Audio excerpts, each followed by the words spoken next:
Bene, il Veneto è stata la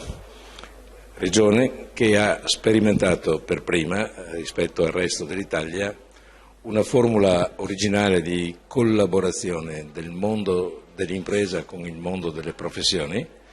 attraverso una entità che abbiamo chiamato Arsenale 2022. 2022 era l'obiettivo a tendere di una idea di programma per come aiutare il Veneto nelle sfide. Arsenale in ricordo di una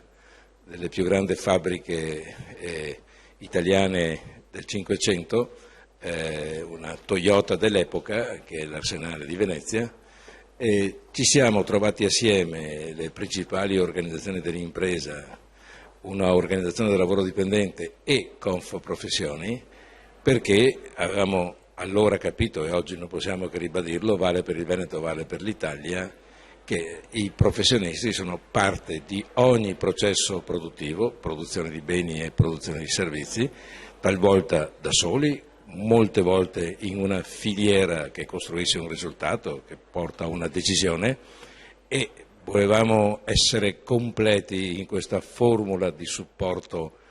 alla crescita, alla competitività di un territorio. Non penso né nel Veneto né nelle altre regioni né in Italia vi possa essere una sfida competitività, cioè aiutare il Paese a produrre di più, a costare meno, ad essere più efficiente, senza che di mezzo vi siano anche i professionisti.